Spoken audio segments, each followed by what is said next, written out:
नमस्कार दोस्तों। 12वीं की हिंदी कक्षा में आप सभी का स्वागत है। मैं विजयपाल शर्मा आपको आज अभिव्यक्ति माध्यम का पहला पाठ लेकर आपके सामने उपस्थित हूँ। पाठ का नाम है विभिन्न माध्यमों के लिए लेखन। जन समाज द्वारा प्रयोग में लाए जाने वाले जनसंचार के अनेक माध्यम हैं, जैसे मुद्रित, प्रिंट, रेडियो, टेलीविज़न और इंटरनेट।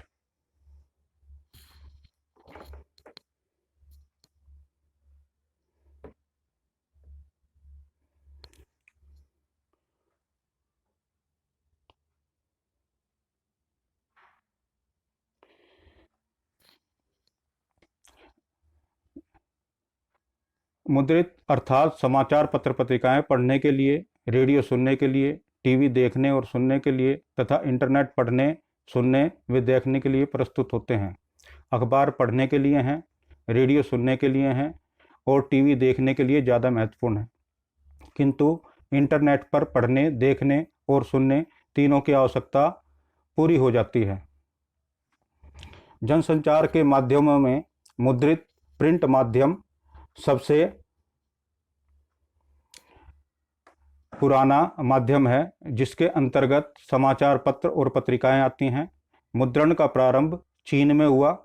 तत्पश्चात जर्मनी के गुटेनबर्ग ने छापाखाना की खोज की। भारत में सन 1556 में गोवा में पहला छापाखाना खुला, जिसका प्रयोग मिशनरियों ने धर्म प्रचार की पुस्तकें छापने के लिए किया था। आज मुद्रण कंप्यूटर की सहायता से होता है।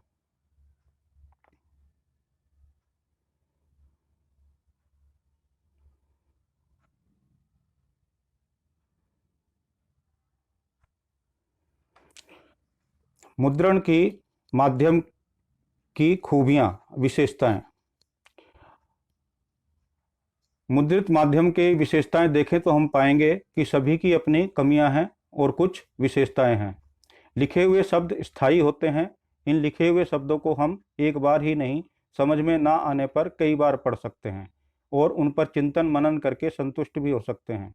जटिल शब्द आने पर शब्दकोश का प्रयोग भी कर सकते हैं। इसके अतिरिक्त किसी भी खबर को अपनी रुचि के अनुसार पहले अथवा बाद में पढ़ सकते हैं। चाहे तो किसी सामग्री को लंबे समय तक सुरक्षित रख सकते हैं। मुद्रित माध्यम की खामियां, कमियां।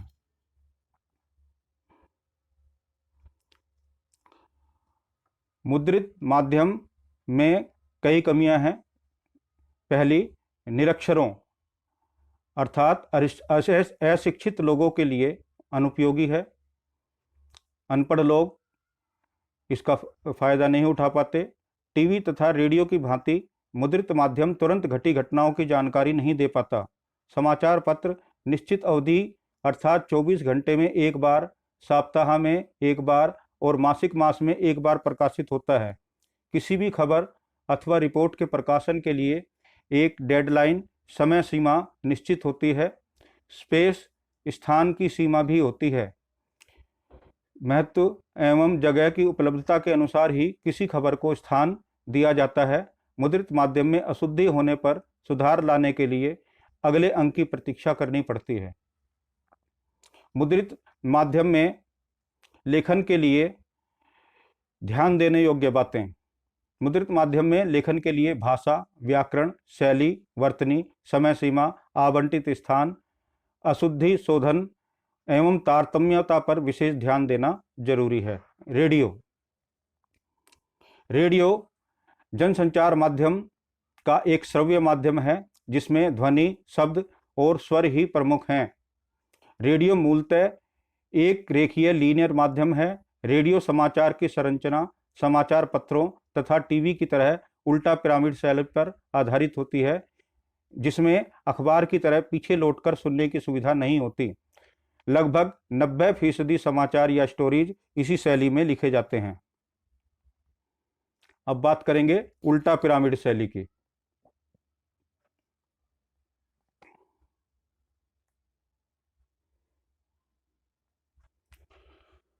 उल्टा पिरामिड शैली में समाचार पत्र के सबसे महत्वपूर्ण तथ्य को सर्वप्रथम लिखा जाता है, उसके बाद घटते हुए महत्व क्रम में दूसरे तथ्यों या सूचनाओं को बताया जाता है। अर्थात कहानी की तरह क्लाइमेक्स अंत में नहीं वरन खबर के आरंभ में ही आ जाता है। इस शैली के अंतर्गत समाचारों को 3 भागों में विभाजित किया जा सकता है: इंट्रो, बॉडी और समापन। सबसे पहले इंट्रो, समाचार का मुख्य भाग। बॉडी, घटते क्रम में खबर का विस्तृत ब्यौरा। समापन, सबसे अधिक महत्वपूर्ण ना होने पर अथवा स्पेस ना होने पर इसे काटकर छोटा भी किया जा सकता है।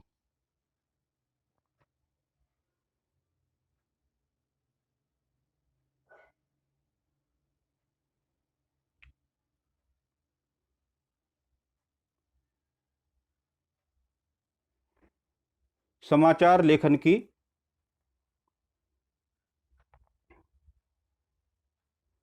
बुनियादी बातें।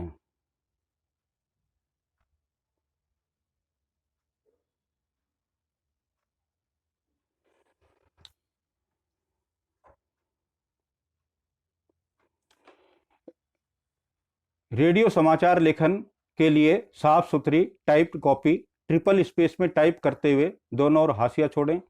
एक पंक्ति में 12-13 शब्दों से अधिक ना हो। पंक्ति के अंत में विभाजित शब्दों का प्रयोग ना करें। समाचार कॉपी में जटिल शब्द एवं संक्षिप्त अक्षर का प्रयोग ना करें। लंबे अंकों को तथा दिनांक को शब्दों में लिखें। निम्नलिखित क्रमांक हस्ताक्षरित किंतु लेकिन उपयुक्त पूर्वोक्त जैसे शब्दों का प्रयोग नहीं करना चाहिए। वर्तनी पर विशेष ध्यान दें। समाचार लेखन की भाषा को प्रभावी बनाने के लिए आम बोलचाल की भाषा का ही प्रयोग करें। टेलीविजन। टेलीविजन जनसंचार का दृश्य श्रव्य माध्यम है। टेलीविजन भी रेडियो की भांति ही एक रेखीय माध्यम है। टीवी में शब्दों एवं ध्वनियों की अपेक्षा दृश्यों और तस्वीरों का महत्व अधिक है। टीवी में सब दृश्यों के अनुरूप तथा उनके सहयोगी के रूप में चलते हैं। टेलीविजन में कम से कम शब्दों में अधिक से अधिक खबर बताने की शैली का प्रयोग किया जाता है। अतः टीवी में अधिक खबर बताने की शैली का प्रयोग होता है। टीवी में समाचार लेखन की प्रमुख शर्त दृश्य के साथ लेखन है।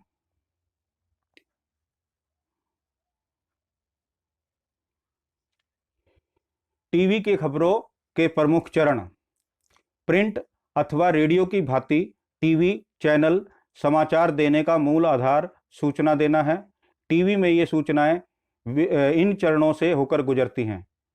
पहला, फ्लैश ब्रेकिंग न्यूज़। दूसरा, ड्राई एंकर फोन इन। तीसरा, एंकर विजुअल।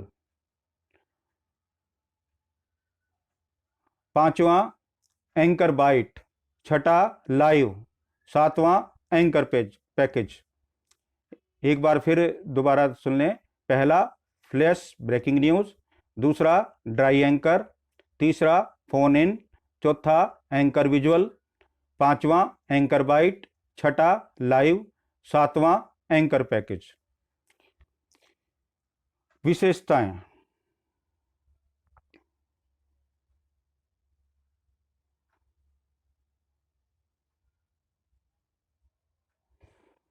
देखने और सुनने की सुविधा है, जीवंतता है, तुरंत घटी घटनाओं की जानकारी है, प्रभावशाली है, समाचारों का लगातार प्रसारण है। टेलीविजन के समाचारों की कमियां।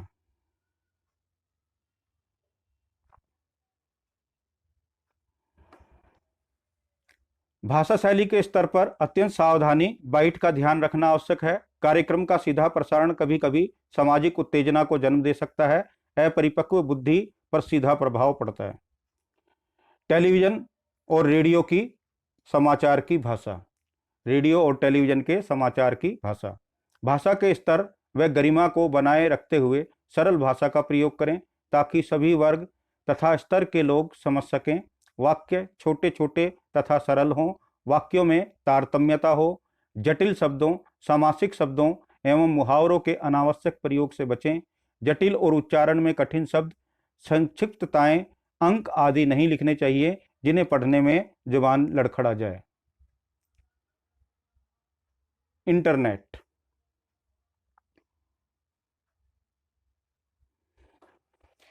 इंटरनेट की दीवानी नई पीढ़ी को अब समाचार पत्र पर छपे समाचार पढ़ने में आनंद नहीं आता।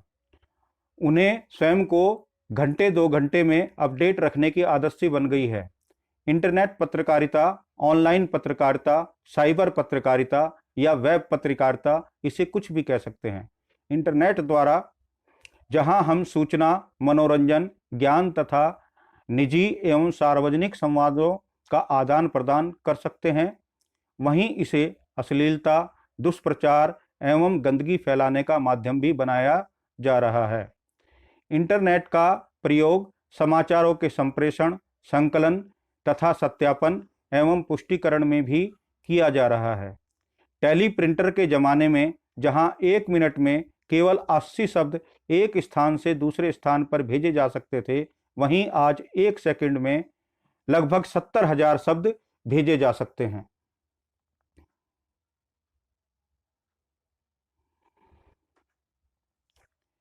इंटरनेट पर समाचार पत्र का प्रकाशन अथवा खबरों का आदान प्रदान ही वास्तव में इंटरनेट पत्रकारिता है।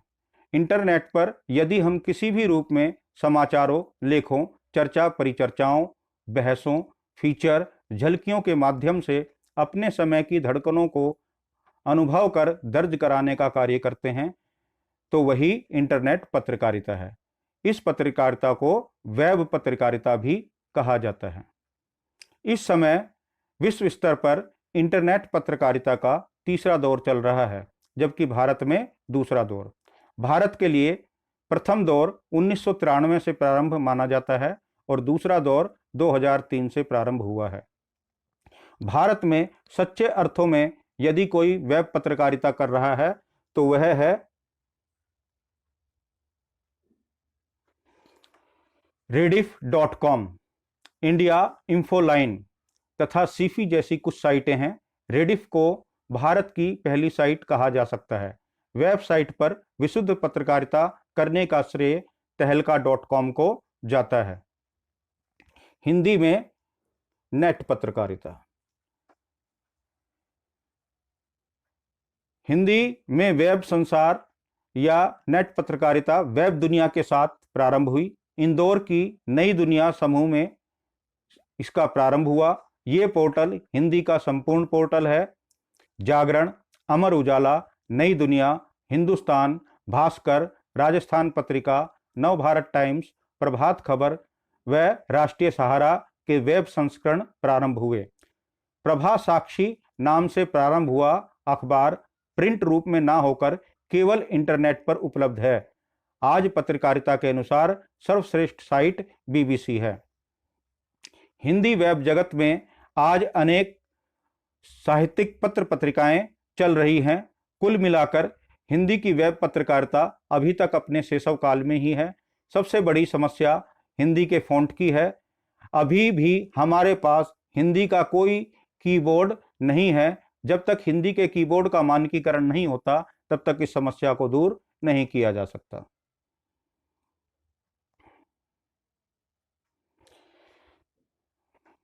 तो बच्चों, ये आज की हिंदी विषय की कक्षा थी, विभिन्न माध्यमों के लिए लेखन। अब इसमें आप जो है अपने सपोर्ट मटेरियल से भी इस वीडियो के साथ साथ मदद लेंगे और इस पाठ को समझेंगे तथा इस पाठ के प्रश्नोत्तर करेंगे।